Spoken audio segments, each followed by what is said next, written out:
Det bliver I aldrig. Nu at få skabt mere enighed. Placeres tilstrækkeligt. Til folketingsvalg. Det er Dansk aldrig. Folkeparti.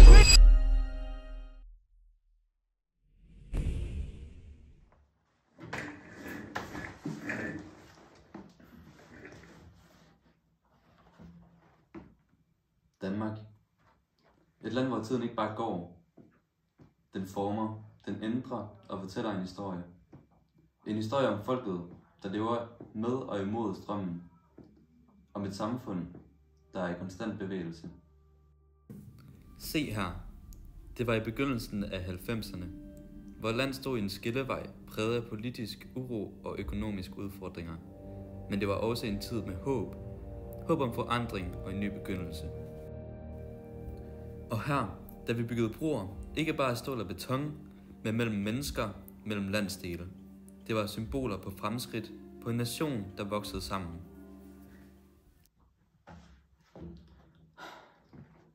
Men med tiden lærer man, at forandring er det eneste konstante. Fra velstand til krisetider, fra åbenhed til debat om, hvem vi er som folk. Lad mig tage dig tilbage gennem de sidste årtier, gennem mine øjne og gennem den rejse. –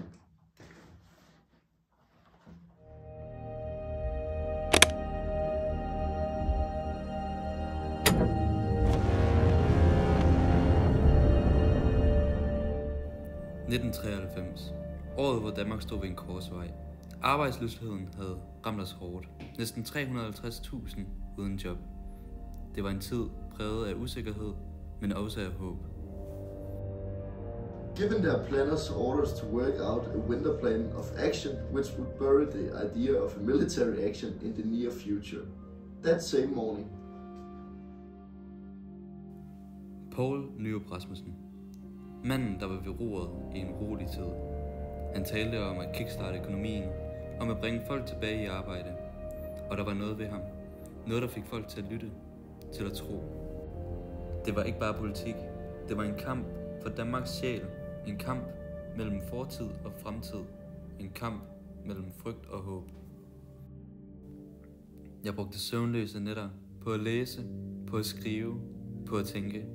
Jeg ville forstå, hvad der skete med mit land, med vores fremtid. Og der, blandt de arbejdsløse, blandt de håbfulde og de fortvivlede, fandt jeg min kamp. Ikke bare for et job, men for en bedre fremtid for os alle.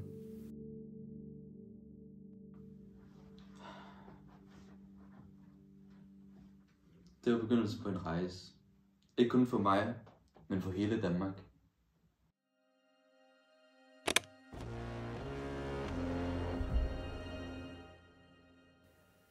Midten af 90'erne bragte en ny æra af velstand. Byggepladser som denne poppede op over hele landet. Det var hårdt arbejde. Det var arbejde, der gav mening. Vi byggede fremtid. Men mit liv var ikke kun på byggepladsen. Jeg fandt mig selv i nye roller, lærte nye færdigheder. Danmark var i forandring. Det var jeg også. Jeg indså, for at følge med tiden, måtte jeg selv lære. Så jeg vendte tilbage til skolebænken.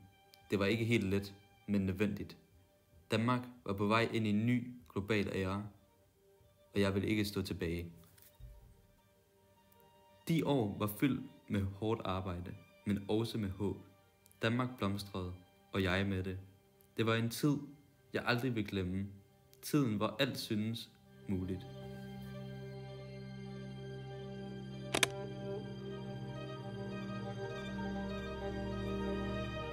Da Storebæltsbroen åbnede, var det mere end bare en bro. Det var et symbol på forbindelse, på at overvinde barrierer. Det var som om, at vi havde bundet landet sammen, stykke for stykke.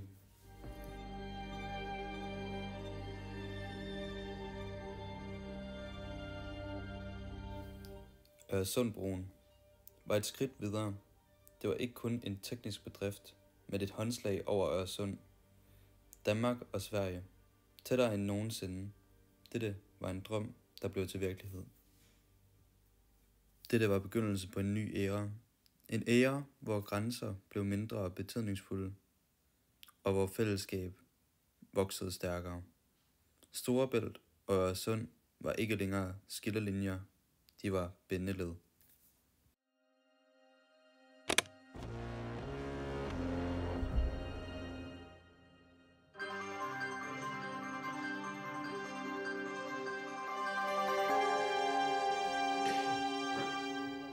Den danske regering vil have genforhandlet unionstraktaten efter gårsdagens overraskende nej. Samtidig kræver Socialdemokratiet folketingsvalg. Det afviser de andre partier. Panik i EF-hovedstaden Bruxelles. Det danske nej må få alle til at tænke sig om, siger EF-kommissionens formand. Men det er 11 modvillige EF-lande, Danmark nu står overfor. De andre vil fortsætte uden tøven, siger de. Hvad siger danskerne? Hvad var det egentlig, der skete i går? Vi har spurgt over hele landet. Og hele landets bank, Nationalbanken, har grebet ind for at redde den danske krone. Børsudsvingene kunne have været værre.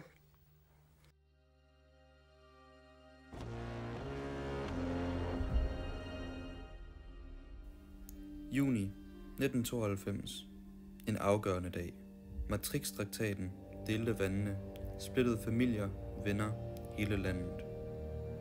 Skulle vi træde dybere ind i et europæisk fællesskab, eller skulle vi fastholde i vores suverænitet?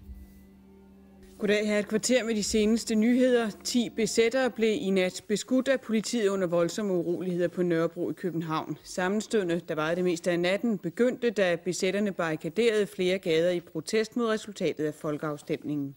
En regn af brosten, flasker og hjemmelavede kanonslag.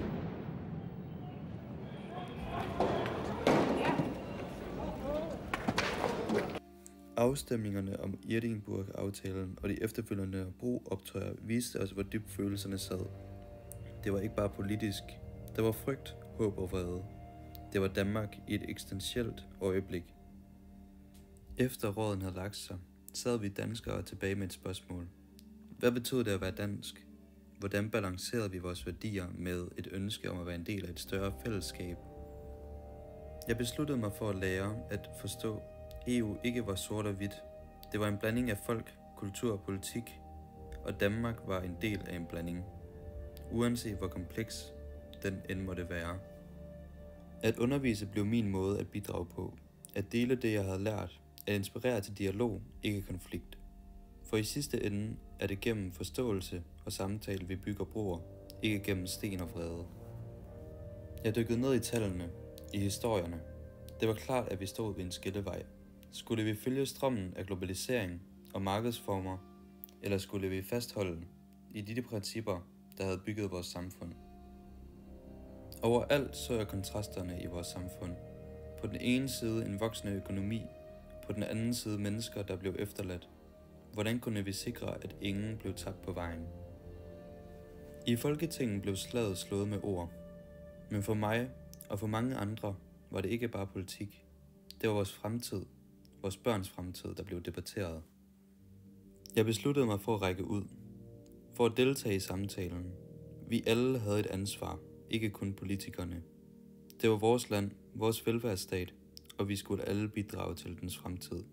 Jeg sendte et brev. Stående der, med Danmark udbredt foran mig, følte jeg en fornyet forpligtelse. Ja, der ville være udfordringer, men også muligheder. Vi skulle finde vejen frem sammen, som et samfund, som et land.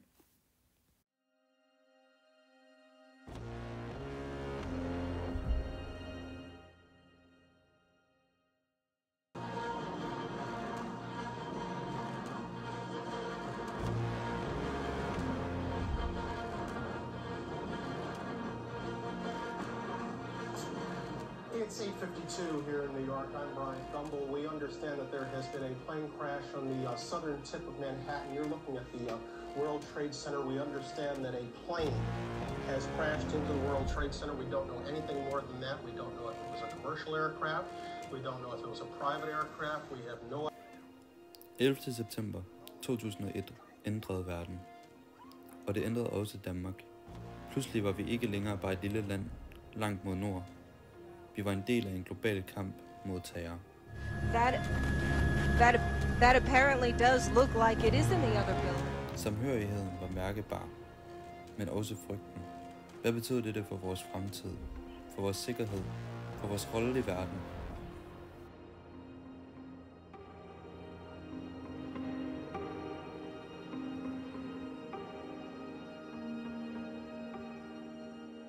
Beslutningen om at sende danske soldater til Afghanistan var ikke let. Dette var en beslutning, der splittede Folketinget og samtidig os som folk. At møde de unge, der skulle kæmpe for vores værdier langt hjemmefra, var hjerteskærende. De var modige, beslutsomme, men jeg kunne alligevel ikke lade være med at spørge mig selv, var det virkelig det værd? At stå foran gravene af de faldne er en påmindelse af krigens realitet. Dette var ikke kun en politisk beslutning. Dette var unges liv, der blev ofret.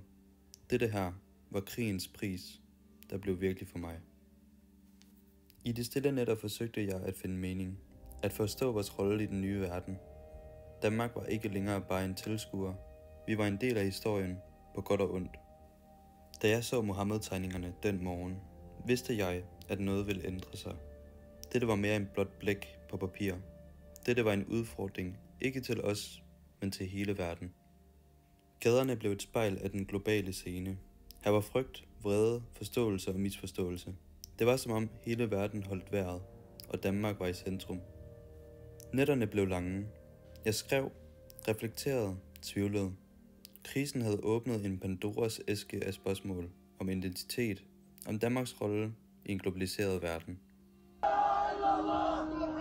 12 tegninger. Reaktionerne fra udlandet var chokerende og skræmmende. Det var ikke længere på dansk debat, det var global krise, og pludselig følte vi alle konsekvenserne af et par tegninger.